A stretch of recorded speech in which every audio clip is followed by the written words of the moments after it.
Assalamualaikum warahmatullahi wabarakatuh. Bismillahirrahmanirrahim. Puji syukur alhamdulillah. Kita ketemu lagi di kesempatan ini belajar terkait dengan keselamatan kesehatan kerja dalam perspektif keperawatan gitu ya. Nah, ini pentingnya tujuan dan manfaat dan etika dalam kesehatan kerja gitu ya. Tidak usah terlalu panjang lebar biar tidak terlalu jauh juga ngobrol-ngobrolnya dan tidak terlalu lama, maka kita lanjut saja ya. Sebelumnya jangan lupa untuk like and subscribe agar saya tetap semangat bisa mengisi dan cerita atau diskusi bareng terkait dengan dunia keperawatan maupun dunia-dunia yang lain ya. Yang penting jangan dunia gaib. Oke. Nah, ini capaian pembelajaran kita itu yang pertama adalah memahami pentingnya K3 dalam keperawatan. Yang kedua, mengetahui dan memahami tujuan K3 dalam keperawatan.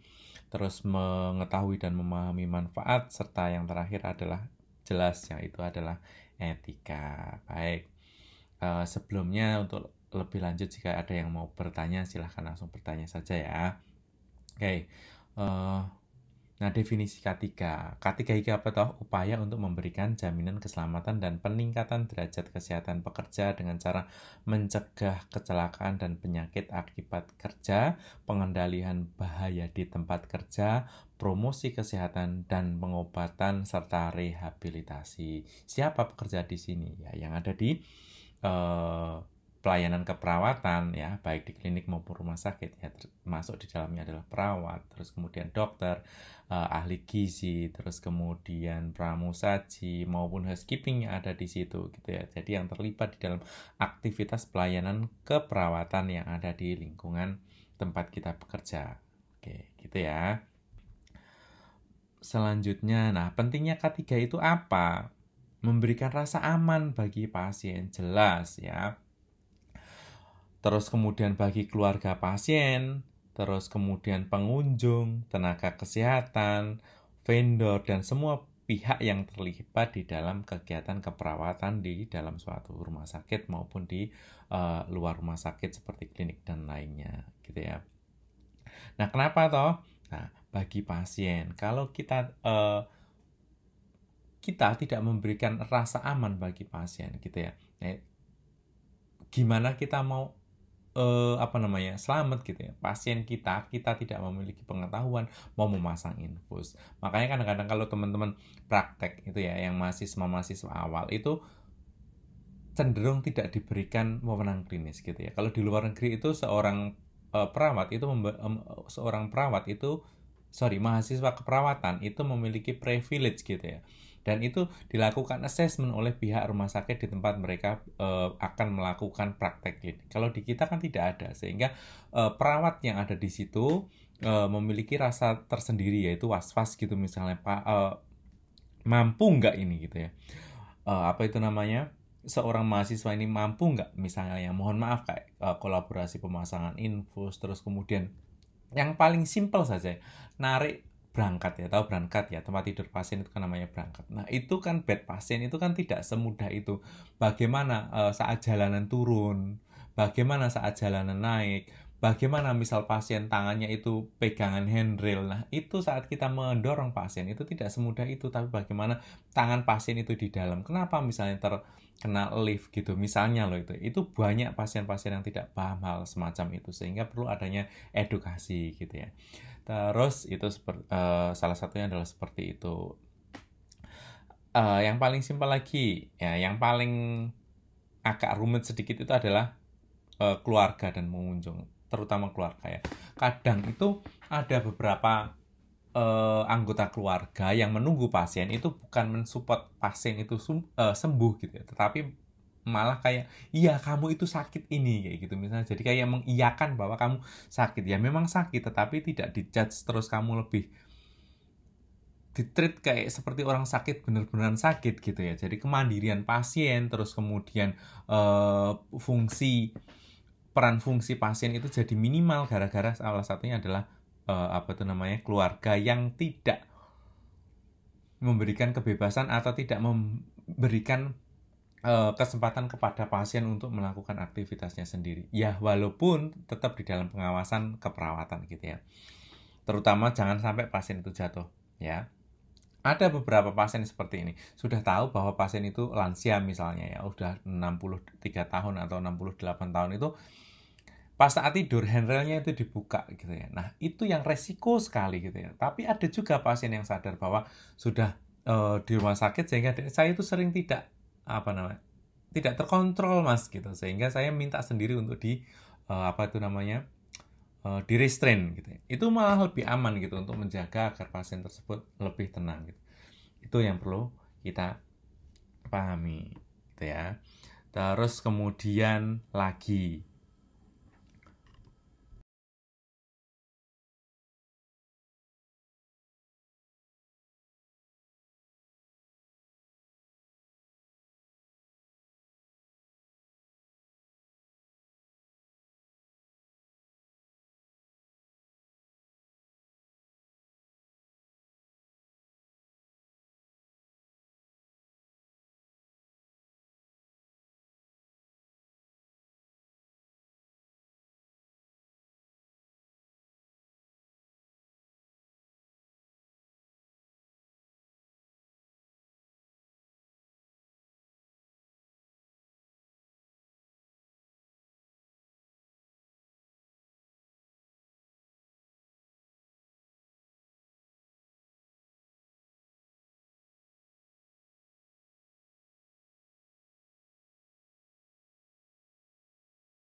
lanjut ya. Manfaat ketiga apa? Perawat memahami bahaya dan resiko dari pekerjaannya. Di dalam kita melakukan pengkajian sampai kita melakukan evaluasi dan dokumentasi, itu kita sangat beresiko sekali untuk terjadi gangguan masalah kesehatan kerja. Kadang itu kan pasien, karakteristik dari pasien kita itu kan beda-beda. Ya ada yang slow down, yang low profile, diajak ngobrol enak gitu ya. Tapi juga ada yang galaknya luar biasa ya. Nah, saya itu pernah mendapatkan pasien dokter spesialis penyakit dalam itu, hari pertama saya yang terima dilalai adalah dia masuk ke bagian saya gitu ya, pasien yang menjadi tanggung jawab saya. Saat itu pasien baru masuk, terus kemudian dia marah-marah pokoknya karena dia pasien dengan DM, terus kemudian gagal jantung, NIH 3 apa NIH 4 saya lupa, terus kemudian sudah pensiun, terus dia masuk itu sesak nafas, terus bengkak, gula darahnya tinggi, ya gagal ginjal juga. Nah terus kemudian dia dibawa masuk ke ruang saya di kelas 1 waktu itu, terus kemudian dia terpasang DC. Nah DC itu kan nyeri ya, walaupun sudah dikasih lidokain saat memasangnya. Ya tadi itu benda asing yang masuk ke dalam tubuh kita itu akan membuat kita merasa tidak nyaman gitu ya. Marah-marah minta dilepas. Nah anaknya dilalai itu adalah juga dokter, sehingga dia sudah tidak mampu mengomongin gitu ya, mengomongin bapaknya itu. Nah ini Mas jenengan saja. Nah karena saya ya mau nggak mau saya harus ngadepin itu ya, marah-marah dan lain-lain. Kalau pokoknya ini minta dilepas, pokoknya minta ini dilepas, tapi dari DPJP atau dokter penanggung jawab dari pasien tersebut belum menghendaki untuk dilepas, sehingga ya mau nggak mau tetap dipasang seperti itu. Tak edukasi berkali-kali, tetap ngeyel ya. Akhirnya dikasihlah obat gitu ya, pereda nyeri, terus kemudian akhirnya hari kedua besok sore kayak gitu saya jaga siang lagi, beliaunya itu mencari saya, minta maaf karena atas perlakuan sebelumnya kayak gitu. Nah hal semacam itu kalau kita jengkel di depan ya sudah, di dalam kita memberikan pelayanan keperawatan gitu ya, asuhan keperawatan kita jadi males kepada pasien tersebut, dan itu akan muncul biasanya, ada yang muncul raut wajahnya, ekspresi kita itu biasanya jengkel. Tetapi ya setelah itu dia maaf, bisa minta tolong dicarikan Mas Teguh, saya mau minta maaf. Ya saya datengin, Mas maaf ya, saya kemarin marah-marah, ternyata itu di luar kontrol saya ya. Kadang-kadang kita mau memahamin itu, tapi kadang-kadang ya jengkel juga sebenarnya gitu. Nah salah satu yang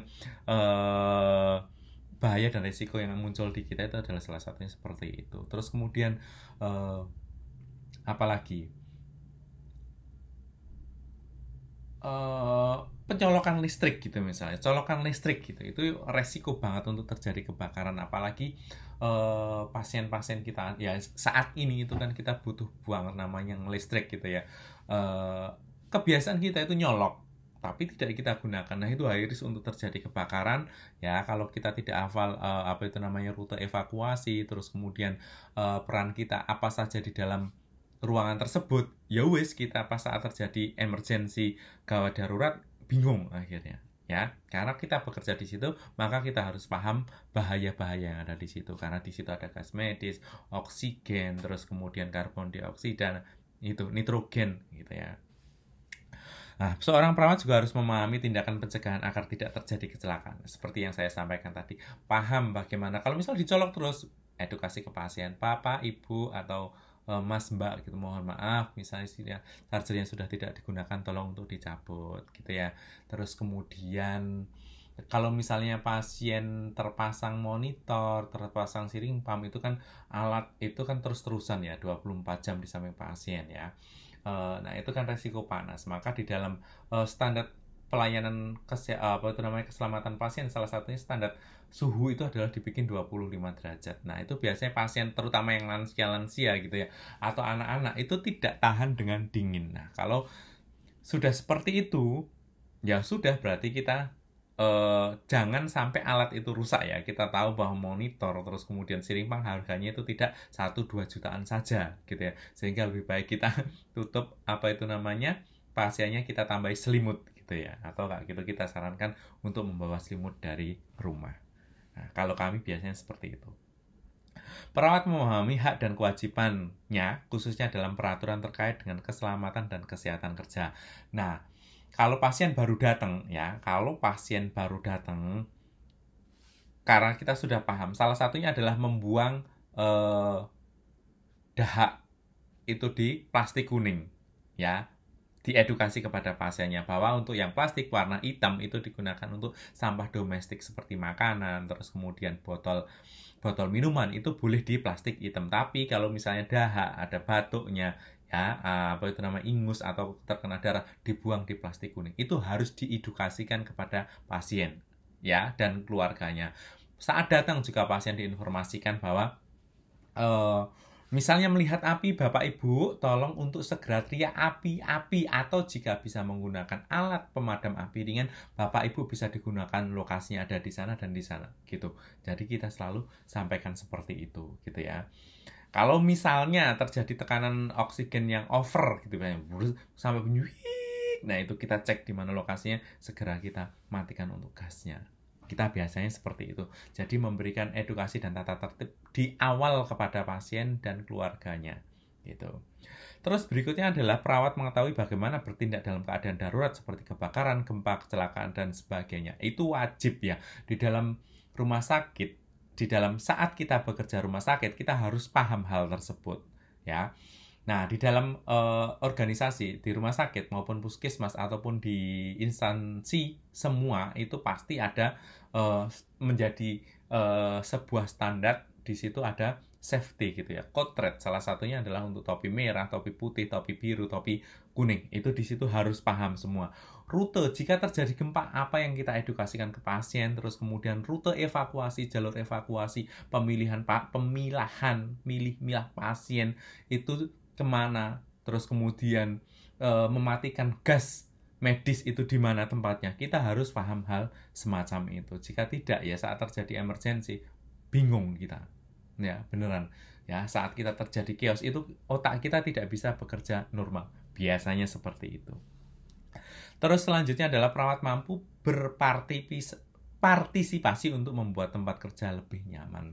Ya, itu tadi salah satunya adalah edukasi kepada pasien dan keluarga, pengunjung, dan kita sendiri, ya. Ya. Nah, biasanya gini. Nah, berhubung saya itu di ruang jantung ya. Saya di ruang jantung sebagai perawat kardiovaskuler. Kita selalu mengingatkan pengunjung dan keluarga apabila berkunjung kepada pasien itu diomongin, Pak, jangan diajak ngobrol terlalu panjang lebar, jangan terlalu banyak diceritain hal-hal yang menjadi beban pikiran bagi pasien tersebut. Kenapa banyak pasien-pasien kita setelah dikunjungi keluarganya ataupun pengunjung lain yang kita tidak tahu, itu biasanya dia menjadi lebih sesak nafas, itu sering terjadi, sering sekali. Nah, itu salah satu edukasi yang harus diberitahukan kepada pengunjung dan keluarganya pada pasien-pasien jantung. Mungkin kalau pada pasien-pasien yang lain ya sesuai di bidangnya masing-masing gitu ya. Oke, lanjut ya. Nah, perawat dapat melindungi rekan kerjanya dari risiko kecelakaan kerja, ya jelas karena semuanya sudah, harapannya semua terkendali dan teredukasi, dan setiap perawat pernah melakukan kompetensi dasar terkait dengan K3, maka harapannya adalah teman-teman rekan kerja baik dokter, perawat yang lain, terus kemudian ahli gizi maupun yang ada di situ aman dari kecelakaan, meminimalkan setidaknya gitu ya. Terus selanjutnya adalah perawat mampu untuk menghindarkan keluarganya dari penyakit-penyakit yang mungkin bisa tertular dari tempat kerja. Ya jelas, makanya dulu pas waktu COVID itu kan seorang perawat atau pekerja rumah sakit itu menggunakan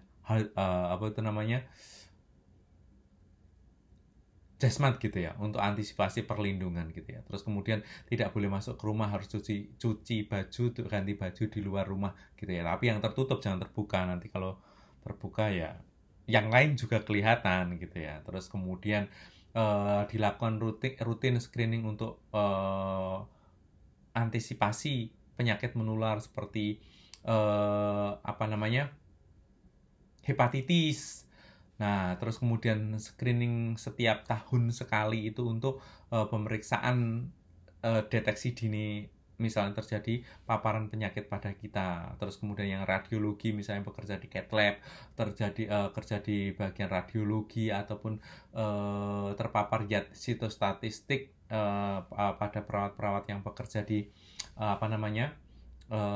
bagian onkologi misalnya. Nah, itu kita harus paham agar kita tidak memberikan tularan kepada keluarga kita saat kita pulang ya. Oke, lanjut. Nah, etikanya apa? Etik.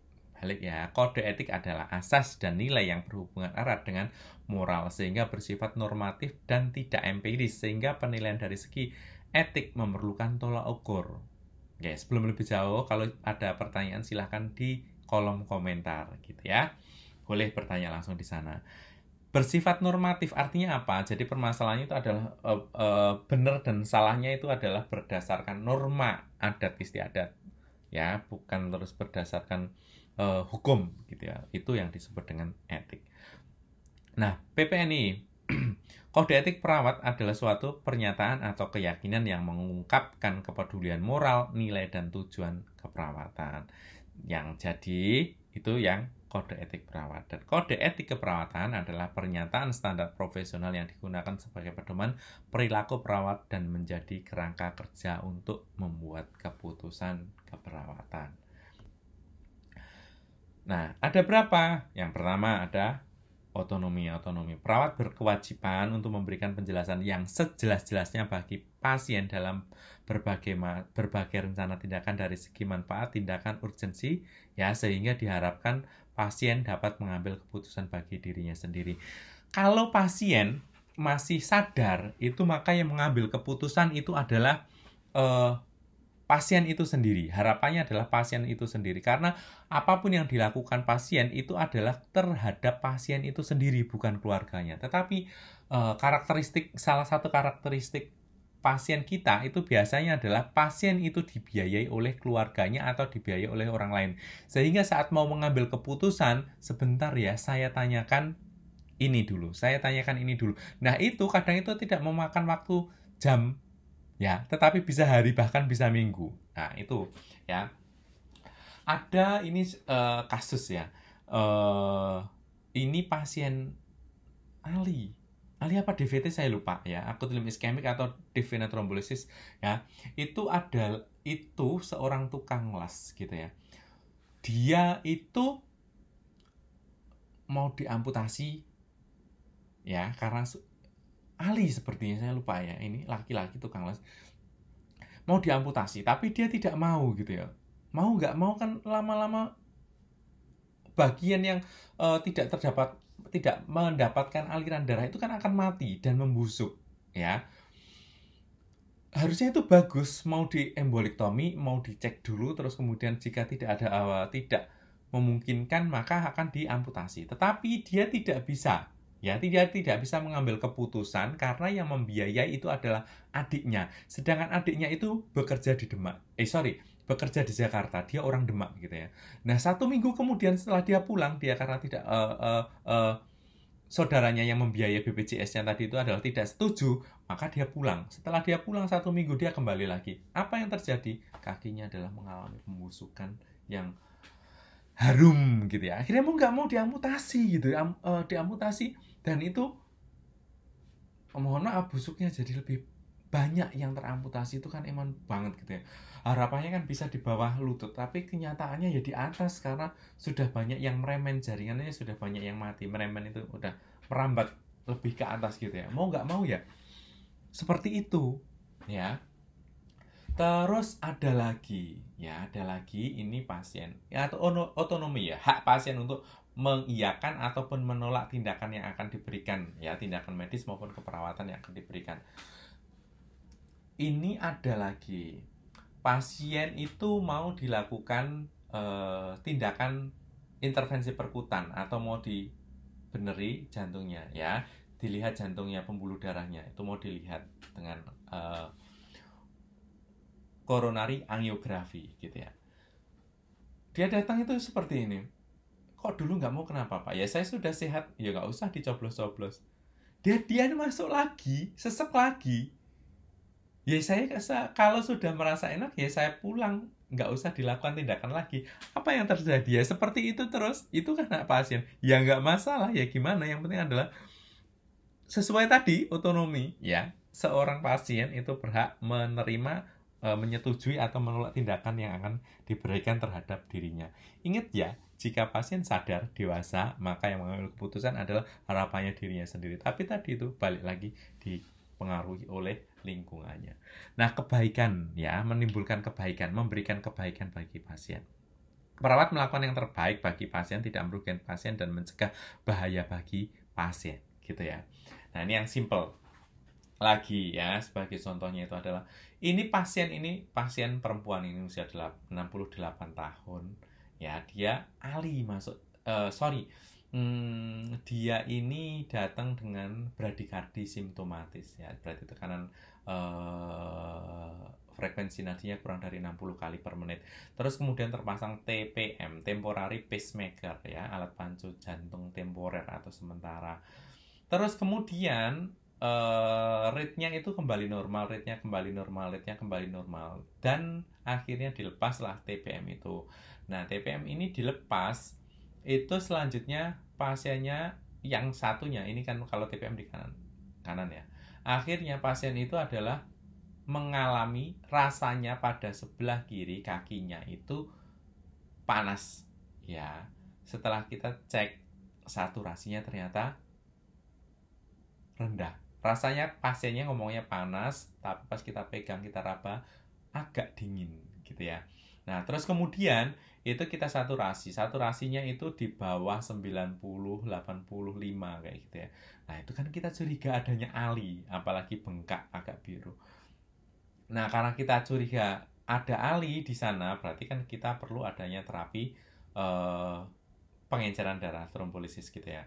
Terus kemudian akhirnya pasien ini mau dimasukkan ke ICU ya, karena masuknya adalah sebagai dari jantung ya, dari bradikardi simptomatis tadi. Akhirnya mau dimasukkan ke ICU. Nah, karena dia mau dimasukkan ke ICU, dia ini punya 3 anak. Anaknya yang menunggui ini adalah menolak tindakan tersebut, tidak mau, karena alasannya adalah di ICU ibu tidak bisa ditungguin, sedangkan ibu minta ditungguin terus, dan pasiennya juga menolak ya. Akhirnya ya mau nggak mau ya sudah gitu ya. Akhirnya tindakan pengenceran darahnya diencerkan terus pakai heparin itu di ruangan saja. Nah, di ruangan saja ya alhamdulillahnya pasiennya tadi bisa kembali bagus gitu, aliran darahnya kembali normal setelah dilakukan embolektomi gitu ya. Akhirnya ya sudah selesai, jadi bisa menimbulkan kebaikan, tidak menimbulkan mudarat bagi pasien gitu ya. Berikutnya adalah keadilan gitu ya. Perawat berperilaku adil pada setiap pasien sesuai dengan kebutuhan masing-masing. Jadi kita misalnya karena tadi dokter kita baik-baik, misalnya karena ini teman sejawat kita baik-baik, tapi yang bukan teman sejawat orang lain kita tidak pedulikan, nggak seperti itu ya. Kita berusaha caring aja sama semuanya ya, caring, berperilaku caring, tidak hanya care tetapi caring ya, dan memberikan yang terbaik, menyamakan, tidak ada perbedaan antara pasien A dengan pasien B meskipun beda status gitu ya. Itu kan ada di etika keperawatan kita ya, etika keperawatan kita, sumpah kita saat kita nanti disumpah gitu ya. Terus kemudian kejujuran. Perawat harus mengatakan hal yang sebenarnya dan tidak membohongi pasien dalam segala hal tindakan yang akan diterapkan. Ya, efeknya misalnya tadi embolektomi pada pasien ALI itu misalnya ada ya kita jujur efek sampingnya apa. Tadi heparinisasi ya, untuk mengencerkan darah tadi juga kita berikan informasi gitu ya. Ya. Mencegah pembunuhan, jadi jangan sampai terjadi pembunuhan. Perawat menghargai kehidupan manusia dengan tidak membunuh. Sumber pertimbangan adalah moral, agama, kepercayaan, dan kultur, norma-norma tertentu sesuai dengan norma adat istiadat yang ada di kita. Gitu. Nah, berikutnya adalah fidelity, ya. Menekankan pada kesetiaan perawat pada komitmennya, menepati janji, menyimpan rahasia, caring terhadap pasien dan keluarganya. Ya, jadi kalau kita sudah tahu misalnya ada kasus kan di Wonosari itu yang seorang mahasiswa keperawatan cerita bahwa pasiennya itu adalah katanya cakep ya, pasien cowok, terus kemudian dia disuruh masang DC ya, terus kemudian cerita di media sosial. Sekarang itu kan media sosial itu gampang banget tersebar, sehingga hati-hati jangan sampai cerita terlalu banyak terkait dengan pasien yang kita rawat gitu ya. Nah, itu yang perlu kita tepati ya, kita jaga kerahasiaan dari apa saja yang terjadi pada pasien kita gitu. Nah, ternyata sudah selesai ya. Terima kasih sudah mau mendengarkan cerita saya. Terus kemudian jika ada pertanyaan boleh berkomentar ya di kolom komentar. Terus kemudian mohon maaf jika ada salah kata. Jika tidak ada pertanyaan, terima kasih. Assalamualaikum warahmatullahi wabarakatuh. Selamat belajar.